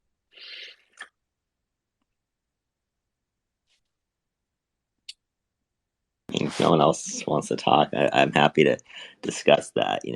I also am a economics major, so I certainly have heard a lot of arguments pro and con towards the whole Reaganomics idea. I think an important thing here to note is that economies are self-fulfilling prophecies. If people believe things are going to get better, things do get better. If people believe that, things are going to go bad, things get bad. I mean, there's some exceptions to that, but in general, sentiment matters a lot. So if the tax cuts themselves perhaps don't provide a net benefit on the economic side, but they do provide a benefit from sort of the increase in optimism, and people believe that they're going to work, they'll work, kind of idea. Like, they might not actually pay for themselves, but they could still provide this same sort of benefits that we're looking for. It's sort of I think it was a little redundant, but that's sort of what I was thinking about. I hadn't fully read everything about it today, but I'm seeing in this article it talking about that the government didn't even bring forward an independent forecast of what the effects of the extra borrowing would be. So it definitely seems like it's not instilled confidence in markets. The reaction in the exchange rate belies that. So people are concerned about this incremental debt UK is taking on in this environment. And to your point of like, is it a self-fulfilling prophecy? As people lose confidence, do prices keep trending in that direction, or do exchange rates keep trending in that direction? And yeah, I mean, probably, right? And until something else happens. Yeah, I know you'd said this too about like stocks, right? They kind of become self-fulfilling prophecies when if it's going down, everyone just thinks it's going to keep going down until it doesn't. and yeah, I think that's true with a lot of things. Just to clarify, for the most part, I think in terms, I do believe what you just said, but in terms of my public comments, I think it was more about bankruptcy. Remember, if in creditors, if people pull financing from something, then sort of it can result in a chain reaction where a company that would be otherwise healthy can no longer function and then has to go bankrupt. So that was sort of where that was coming from. But that's also true about stocks. Yep. Thanks for clarifying. Don't want to put words in your mouth. Wrestling stepped down. Value investing. I know. I see you lurking. If you had any input or wanted to provide any housing input, I know you get to see several different markets. I think out there would welcome it. But if anyone else wants to come up, chime in on the Fed or on housing, please. The floor is yours. It's 5:30. As long as we keep getting engaging conversation, we'll keep this going for another 15, 30 minutes. But value investing, good afternoon. Yeah, I mean, I hopped in a little bit and got to hear some of it, but I was cutting in and out. Got a few meetings, but if there's anything specific or anything you'd like to see, I do a little bit in the single family, but I'm mostly in the multifamily space, which I did catch a little bit of you talking about kind of the rental side of it. And so, that's kind of where I spend most of my time. What are you seeing in multifamily rental? Like, again, I understand every market's its own market, but I guess what are the trends you're seeing lately in multifamily? I mean, I think it's consistent across. I mean, to Jake's point, it does become self-fulfilling, right? I mean, it does seem, the Fed only has certain levers to pull, and with that, one of them is, the interest rates that directly apply to housing. Well, unfortunately, at least in the single family, as those it's monthly payments go up, that just creates more renters, right? So it kind of you cut off one side but you get the other, right? So then you've got this rental demand, and you've got high occupancies across pretty much the whole nation on that. And one thing that most people don't talk about when they're talking about interest rates, and they talk about just the mortgage itself, but we've seen such high values across all asset classes in the real estate that property taxes and insurances have gone up as well. And so, as values go up, the cost of replacement on insurance also goes up. And mix that in with inflation, higher costs, lumbers, all of those types of things, and just you're pinching these capital firms that are on things that they can't control. So even if they're in a fixed debt scenario, if property taxes and insurances are doubling, well, they can either eat that, which is unlikely, or they're going to pass that along to the end renter. So that's why you're still seeing, despite all of this going on, the rent's still increasing, and they just have to. So, I think where you're going to see some issues is in typical boom and bust markets, that these firms have gotten in at 2.5% bridge debt on some kind of like 2 or 3 year, product. And this is true in other spaces besides multifamily as well, but you're kind of asking more on the housing side. And so, but then it's going to come due and they're going to have to refinance. Well, now there's more uncertainty in the banks. And so leverage about, where they were 70-75% loan to value previously, they might want 60 to 65 now. And so then that's when you can potentially see some windfalls in the real estate market. Now, there might be enough demand, looking at the dollar versus the global economy. You might see more outside money trying to find a place just to, be safer in some sense. So you might see that. But historically, even in 8 and 9, multifamily, those type of assets, storage is also another, that becomes kind of a recession hedge, if you will.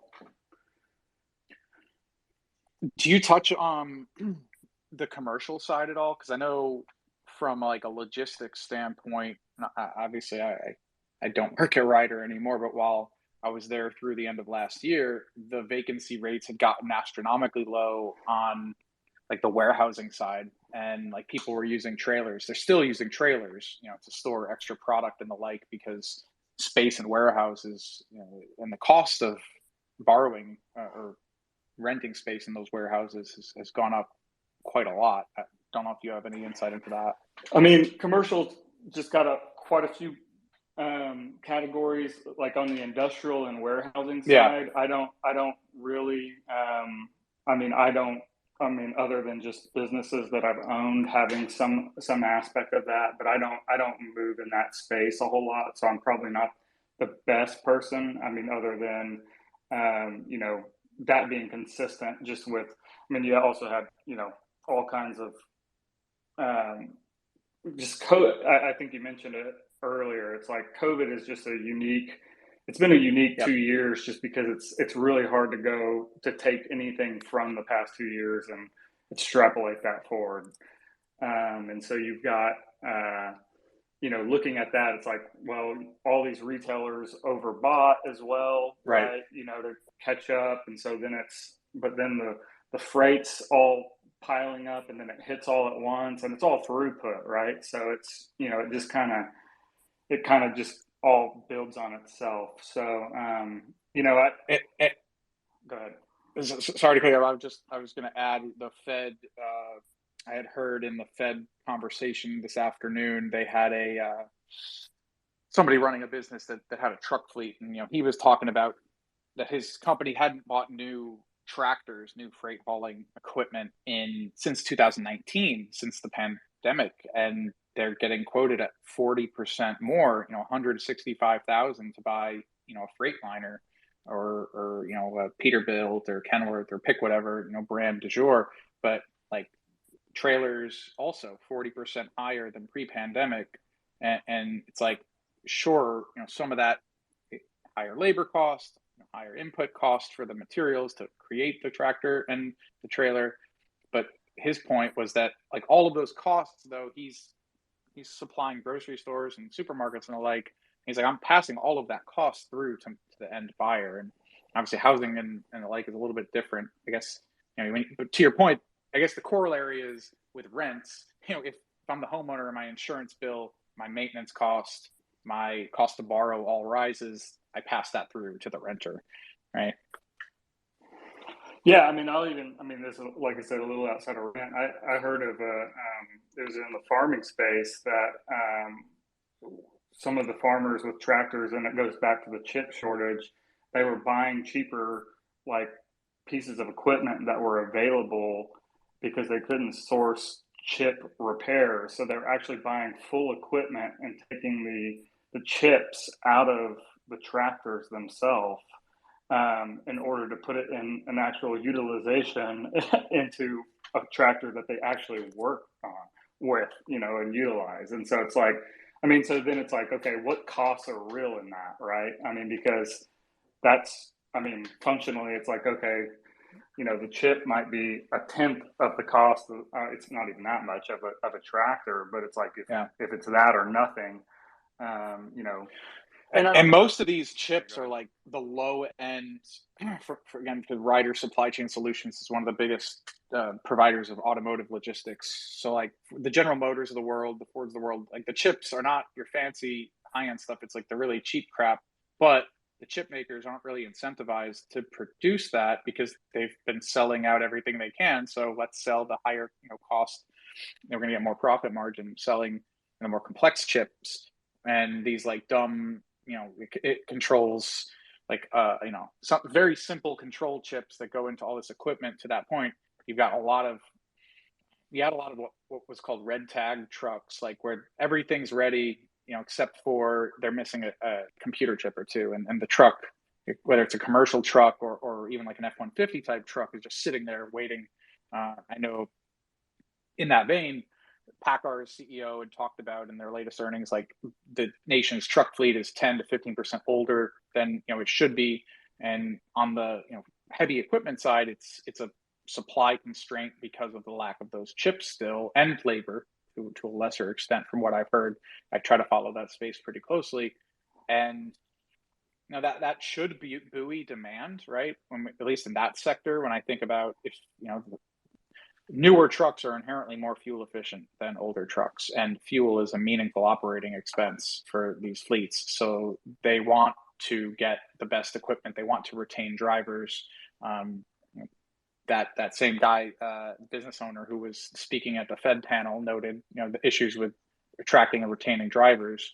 It's the most common job in the country is a truck driver, and it's the most common job in the majority of states. And people don't necessarily think about that, but older equipment, all else equal, is inferior to newer equipment, and these like simple basic chips that go into these cars, trucks, and tractors are seemingly the bottleneck, as I understand it, and I could be wrong, but that's my and it does affect rents, right? So like, kind of not going too far off on a tangent, because supply of shingles, lumber, doors, windows, all those things are driven by this now completely global economy, right? So it's all tied together. And so it's like, if in the middle of construction, your costs have gone up 30 to 40%. Well, it's like, you either eat that or you pass that along, right? So if they've created a situation where people are hesitant or don't really want to wait it out on housing, buying, purchasing their own single family house, first time home buyers, whatever it is, then the demand just increases. And so you've got both the supply and demand issues creating, just more and higher rent. The fear would be is that it just boils to a point to which, the average, maybe the macro of,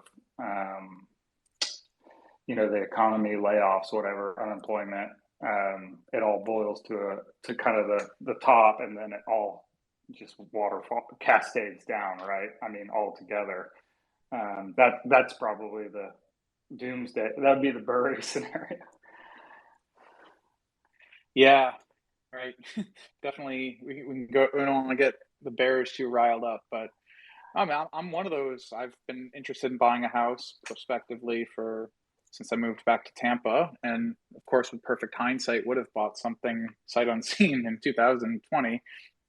But I look around my neighborhood and I look at what I mentioned. My rent went up and it was like 8-9%, which is actually less than market, and I can afford to pay it. But most people's wages aren't going up double digits unless they're switching jobs, right? Which gets back to the problem of quits. One of the other speakers at the Fed panel was a she provides advisory services for small and mid-sized manufacturing businesses, and the primary issue is like getting people who will work, just supply of labor. And she cited an example of hiring for a business hiring 14 people and only 3 showed up, and then at lunchtime one of those 3 just left. So like labor, there's clearly something that's wrong in labor markets. And the question, I guess I have a question in my mind is like, people's balance sheets on net are still in a decent spot. Like we had talked about, the savings rate is of course come way down, but the savings rate is the change, and the balance sheet for consumers, for many consumers, obviously not all, but for many consumers, they're still in a good spot. So it's like, do people need to start feeling more pain to get dragged back into the labor market to support their families or what have you? I'm looking at the median sales price of houses sold in the United States, and I'm just looking at the max chart, and it's not logarithmic, but you can see that it's 440,000 as of the second quarter 2022, and that compares with pre-COVID, it was 329,000. So housing prices, values have gone up 30+% in 2 years, and it's like you know this better than me that in the long run, housing, you're not typically generating your return on appreciation. You're going to generate it from the rents, getting a rate of return in that manner. And it reminds me a bit of, I look at the chart and it looks a lot like kind of the mid 2000s where prices got out of whack with the long-term trend, and presumably they're going to come back to trend, which is going to cause a lot of pain. And it's unclear, what the trickle down impacts of people either losing their homes or like it's not a good thing, but I mean, these are things I guess we need to be aware of and talk about. Well, sure. I mean, I think we can all agree anytime there's mania involved with any market, there's a correction at some level. So when you hear of markets having 90 offers on a house and half of them haven't even seen the house, that's not normal. And so, that there's got to be a revert to some mean, whatever it is, maybe an overcorrection, whatever it may be. This is what's fascinating, right? I mean, I think as typically inflation happens historically, people find that these type of assets are where the money goes. So it's kind of, you've got such a unique situation, especially coming out of such a low rate environment into it's just a supply issue of, obviously new inventory coming on the market from builders, things of that nature. It just, you hope there's some kind of equilibrium that's found as opposed to just these overreactions on either side. Yeah. Because you're going to have this gut of supply come in. It may, but then, everything's 18, 24 months out. They're all now pulling back all these projects. So then in 24 months, do you have the same issue? I mean, it's such an interesting, anyone who, I'm not going to say anyone. If I tried to act like I actually know what's going to happen, then I'm full of crap too. So.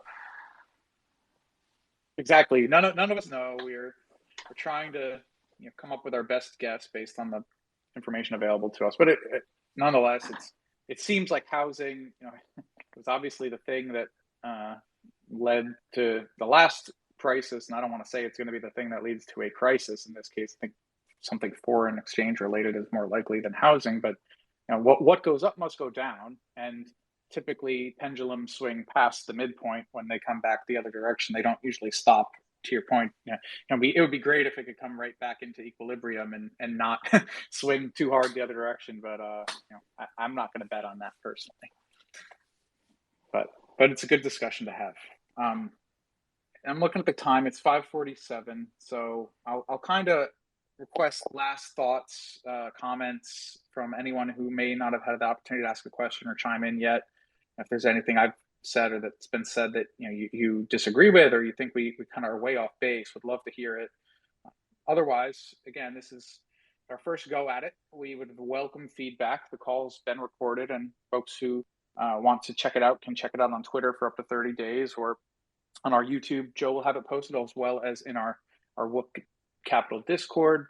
So expect more of these on Fridays at the close, and we'll try to explore the main topics that are facing all of us as human beings living in this world and living in markets. So last call for questions, comments before we wrap.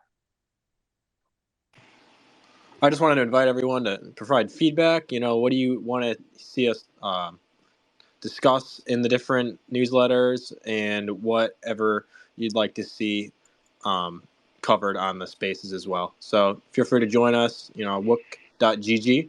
We'll take you to our Discord server. We also are doing a book club. Looks like Rod's going to talk about that a little bit. Yeah. So look, getting back to what is Wook Capital, we're a private investment fund. We, John Kim is our founder and CIO, and John and I met in 2020. Some of you have probably heard me share this story before. So Dylan, by the way, I'll bring you up so you can chime in before we wrap. But just look, we experienced kind of this magic of crowdsourced research as we were all locked away at home and spending way too much time online in 2020. And we worked together on our investment thesis for GameStop and saw the power of crowdsourced research pan out beyond, I think, beyond our wildest dreams with regard to that. But our view is that with Wook, we're trying to share information. We're trying to give retail investors who may not typically have access to the same institutional grade information. We're still obviously getting everything in order, but that is an intention of ours, is to provide Wookiees, members of our community, access to institutional grade kind of research and tools. We will be welcoming various experts. We're going to be hosting expert calls. We did a couple of those. You can check the recordings if you check out the server. The links are in there. Talking about shareholder activism. We talked about kind of the retail crowdsourced research. We brought back a lot of the folks who were early in the GameStop trade. And yeah, we're all learning as we go. I'm certainly not an expert in many things. I know the business I worked in for many years, pretty well, and I like talking about it, but I love learning, and I love to hear from people who have different perspectives than myself. And everyone who's listening, and we welcome you to kind of join the server as we continue to ramp things up. It's still, we're calling it a beta still, only because it's still early on, but we are going to move forward really with the goal of this being a multi-year thing where we are all kind of learning and growing and getting better as investors and just people over the years to come. We're fairly young, so we have a long runway ahead of us.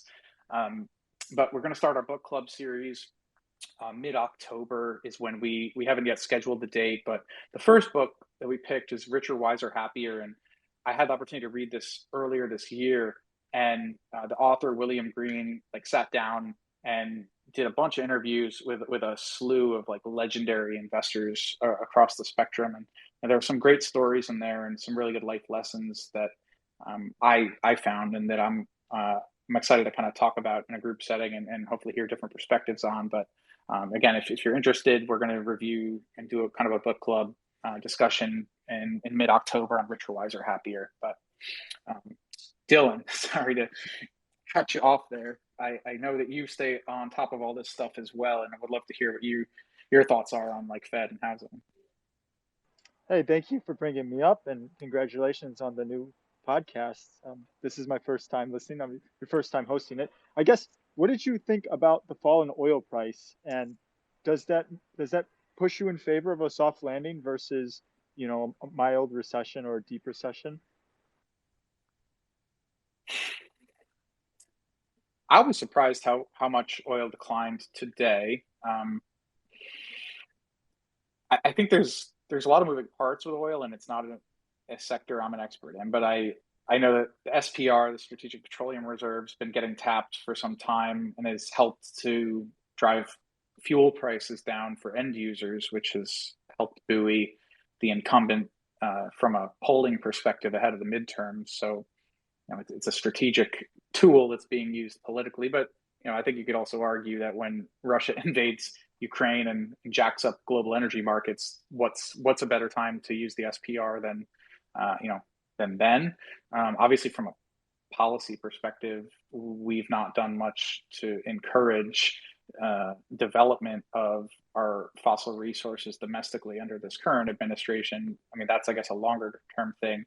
But I think there's still a structural under investment in fossil energy, right? Like you had everybody overbuild in the early 2010s, and then things fell off a cliff, and ESG kind of came into everybody's purview, and these firms are being told by investors, return cash flow.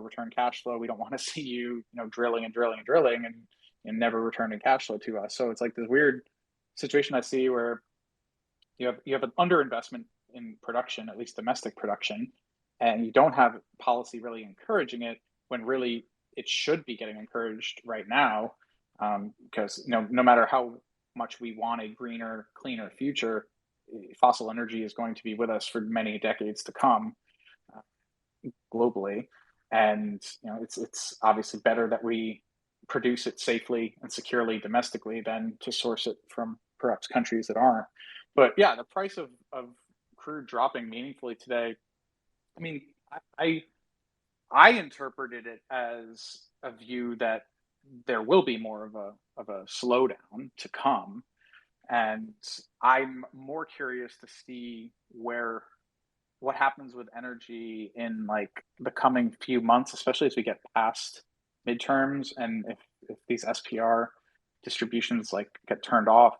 I mean, again, I'm not an expert, but I see a lot of people saying, we've got the steep backwardation in crude prices where the front months are very expensive relative to going out a few years.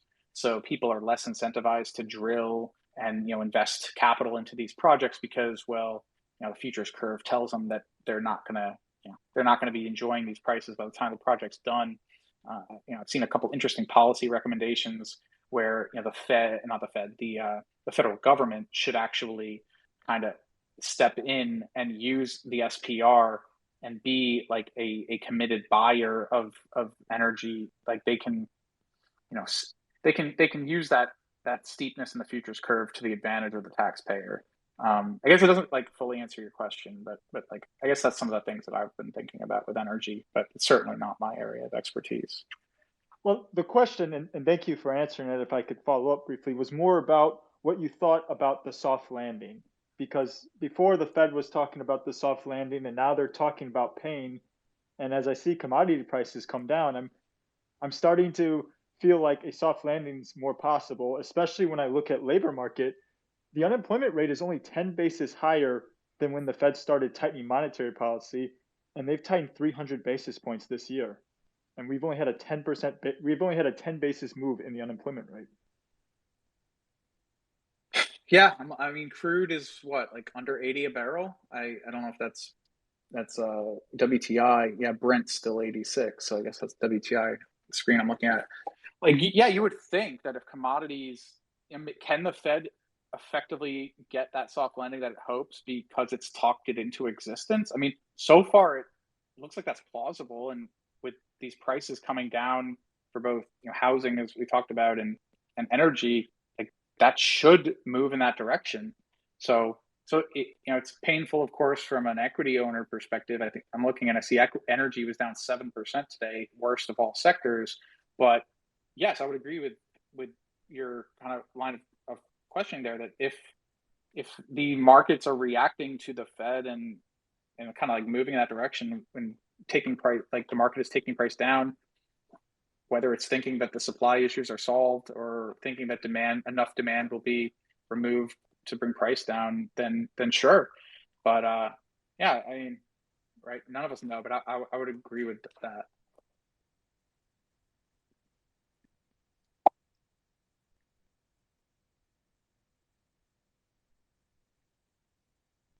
And I'm looking now, like oil is down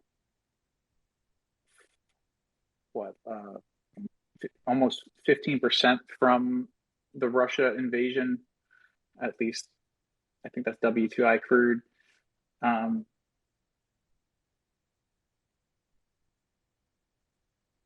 $80 a barrel is a good level to be at if to the point of we don't want to swing the pendulum too hard back down, right? Well, we want prices to be high enough to encourage investment in the space. But yeah, I think that's good to see for the soft landing crowd.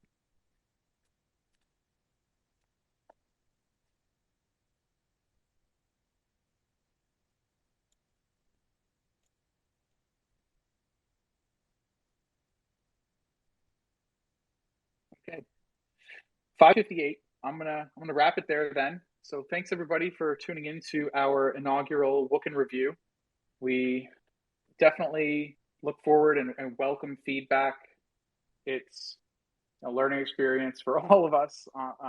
We're a small team, and we're trying to do something I think that's fairly unique. But we very much welcome any feedback, positive, negative, or neutral, on how we can improve this. As I said, please check out the Wook server. We welcome your engagement there, and we'll be having that book club where if you haven't read Richer, Wiser, Happier yet, if you want to knock that out in the next couple of weeks, it's a pretty easy read. It's a really enjoyable read. We would definitely welcome you participating in our book club, and we'll be hosting more expert calls as well, with more details to come on that front. And of course, catch us next Friday at 4 p.m. Eastern time for Wook in Review number 2. So with all that, on behalf of the Wook Capital team, thank you so much for tuning in, and we hope you have a great weekend.